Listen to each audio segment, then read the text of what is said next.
السلام علیکم ورحمۃ اللہ وبرکاتہ۔ میں ہوں خالد محمود آپ کے ساتھ۔ میں اس وقت موجود ہوں اپنے گاؤں میں، اپنی زمین پر موجود ہوں۔ یہ گندم کی فصل ہے، آپ دیکھ سکتے ہیں۔ بارش کی وجہ سے یہاں نقصان ہوا ہے کافی زیادہ۔ ایک تو آبادی بڑی مشکل سے ہوتی ہے، اگر ہوتی ہے تو پھر بارشیں بھی ہو جاتی ہیں، بارشوں کی وجہ سے نقصان زیادہ ہو جاتا ہے یہاں ہاریوں کا۔ پھر اگر ہوتی بھی ہے تو تھوڑی بہت تو جب کٹائی ہوتی ہے، فصل تیار ہو کے منڈیوں میں جانے لگتی ہے تو حکومت ریٹ گرا دیتی ہے۔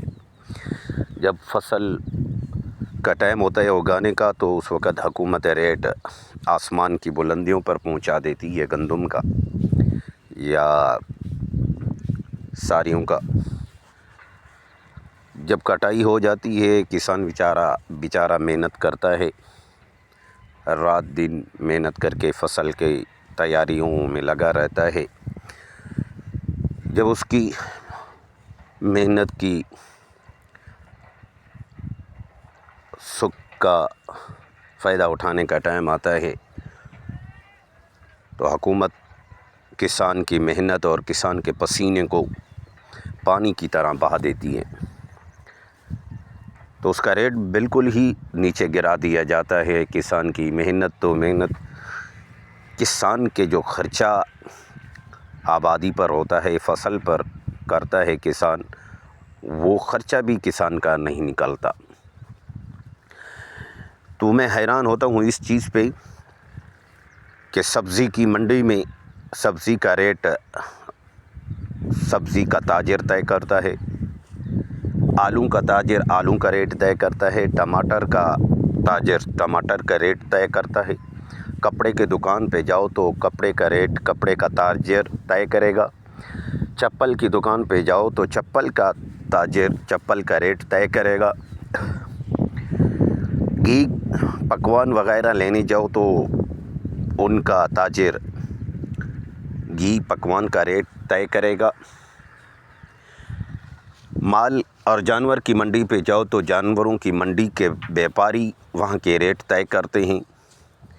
مگر افسوس ایک کسان مظلوم ہے، کسان کے ساتھ ہی زیادتی ہوتی ہے۔ جب کسان کی محنت اور اس کے کٹائی آبادی کی فصل کی ہو جاتی ہے، جب اس کی محنت کا پھل جب منڈیوں میں جانے لگتا ہے تو افسوس زدہ افسوس کہ کسان کی محنت کا ریٹ جو طے کرتا ہے وہ حکومت طے کرتی ہے۔ باقی ہر طبقہ اپنا اپنا ریٹ طے کرے گا، مگر کسان کا ریٹ حکومت طے کرتی ہے۔ کتنی افسوس کی بات ہے۔ اگر کسان بھی اپنی ہی فصل کا ریٹ خود طے کرے منڈیوں میں تو کسان خوشحال ہوگا۔ فصل اگانے والا، فصل کی محنت کرنے والا، منڈیوں تک پہنچانے والا، ہر گودام تک پہنچانے والا، ہر دکان تک پہنچانے والا، ہر گھر کی ضرورت کو پورا کرنے والا کسان خوشحال نہیں ہوتا، وہ تکلیفوں میں ہوتا ہے۔ زمیندار، تاجر، جاگیردار امیر سے امیر ہوتا جاتا ہے، کسان اگانے والا، محنت کرنے والا غریب سے غریب تر ہوتا جاتا ہے۔ ہر فصل پہ کسان قرض دار ہوتا جاتا ہے، مگر جاگیردار امیر ہوتا جاتا ہے، کسان کے اوپر الٹا قرض چڑھ جاتا ہے۔ اگر کسان کو بھی اپنی فصل کا ریٹ طے کرنے کا حق مل جائے، اسے بھی اتنا ہی حق ملے کہ جیسے کپڑے کا تاجر کپڑے کا ریٹ طے کرتا ہے، سبزی کا تاجر سبزی کا ریٹ طے کرتا ہے، فروٹ کا تاجر فروٹ کا ریٹ طے کرتا ہے، اسی ہی طریقے سے اگر گندم کا ریٹ گندم کا بیپاری طے کرے، کسان طے کرے تو کسان خوشحال ہوگا تو پاکستان خوشحال ہوگا، کسان خوش ہوگا تو ہر طبقہ خوش ہوگا، مگر ہر طبقہ خوش ہے، کسان پریشان ہے۔ آپ دیکھیں نا کتنی محنت کی، دن رات ایک کیا کسان نے، اپنی فصل اگانے کے لیے ہر حد کوشش کرتے رہے، راتوں کو اپنا چین گنوایا، سکون گنوایا، نہ دھوپ دیکھی، نہ گرمی دیکھی، نہ سردی دیکھی، نہ بیماری دیکھی، ہر حال میں اسے اپنی فصل کی فکر لگی رہی، اسے اپنے بچوں کا مستقل کی پریشانی لاحق ہونے لگی۔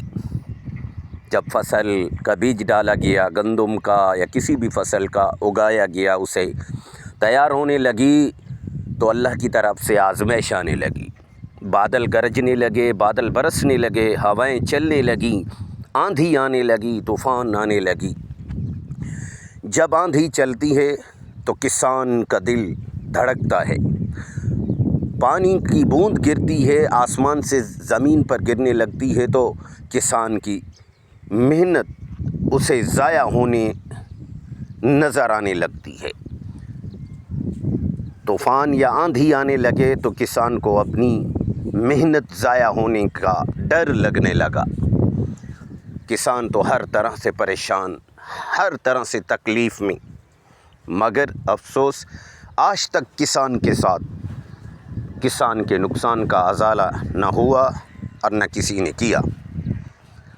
اگر یہاں کا طبقہ یہ سوچنے لگے کہ کسان کو اس کا حق ملنے لگے، کسان کو بھی اس کی محنت ملنے لگے، اس کو اس کا حق ملنے لگے، اس کی دہلیز تک اس کا حق پہنچنے لگے، منڈیوں تک اس کو رسائی ملنے لگے کہ وہ اپنا ریٹ طے کر سکے، تو کسان بھی خوش ہوگا، کسان کے بچے بھی خوش ہوں گے، کسان کے بچے بھی اسکولوں میں پڑھیں گے، کسان کا بچہ بھی امیر بچوں کی طرح جو ہے نا اسکولوں میں پڑھنے لگے گا، کسان کا بچہ بھی معاشرے میں امیر کے بچوں کی طرح اٹھنے بیٹھنے چلنے لگے گا۔ مگر کسان کے بچے کو نہ تو اسکول تک رسائی ملتی ہے، نہ تو کسان کو منڈیوں تک رسائی ملتی ہے، نہ کسان کا بچہ امیر کے بچوں کے ساتھ چل پھر سکتا ہے، نہ اٹھ بیٹھ سکتا ہے، کیونکہ فرق صرف یہی ہے کہ کسان کا بچہ ہے، وہ غریب ہے،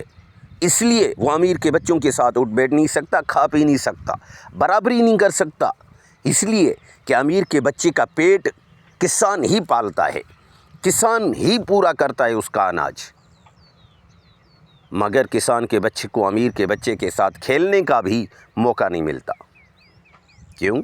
کیونکہ وہ کسان ہے، کسان کو کسان ہی رہنے دیا جاتا ہے، اس لیے کہ تاکہ امیر کے بچے کے ساتھ برابری نہ ہو سکے۔ یہی فرق ہے ہمارے معاشرے میں، ہمارے سماج میں۔ اگر یہ فرق مٹا دیا جائے، یہ فرق ختم کر دیا جائے، یہ تفریق ختم کر دی جائے تو معاشرہ کہاں سے کہاں تک پہنچ سکتا ہے۔ افسوس کیا کریں، باتیں تو کہنے کے لیے بہت ہیں، الفاظ تو بہت ہیں ادا کرنے کے لیے، مگر کیا الفاظ ادا کریں اس بے حس معاشرے کے لیے، اس تکلیف دہ معاشرے کے لیے؟ کس طرح لفظوں کا انتخاب کریں، کس طرح لفظوں کو مخاطب کریں؟ مگر نہیں، یہ معاشرہ ایسا بے رحم خود غرض بن چکا ہے کہ اسے کسی طرح کا احساس ہوتا ہی نہیں ہے، بھلے کچھ بھی ہو جائے۔ امیر کے سامنے غریب کا بچہ تڑپ تڑپ کر مر جائے مگر امیر کو احساس نہیں ہوگا، جاگیردار کے سامنے کسان کا بچہ بھوکا مر جائے مگر جاگیردار کو احساس نہیں ہوگا۔ کیوں؟ وہ کسان کا بچہ ہے، کسان کا بیٹا ہے، کسان کی اولاد ہے، امیر کی نہیں ہے۔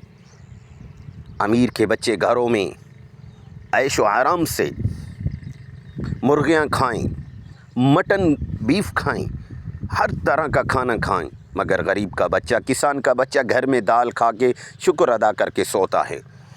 امیر کا بچہ، جاگیردار کا بچہ بڑے بڑے ہوٹلوں پہ کھانا کھا کر بھی بے سکون ہو کر لوٹتا ہے، اسے سکون نہیں، چین نہیں ملتا۔ یہ فرق ہے۔ کسان اناج اگاتا ہے تو امیر بھی کھاتا ہے، غریب بھی کھاتا ہے، فقیر بھی کھاتا ہے، بادشاہ بھی کھاتا ہے۔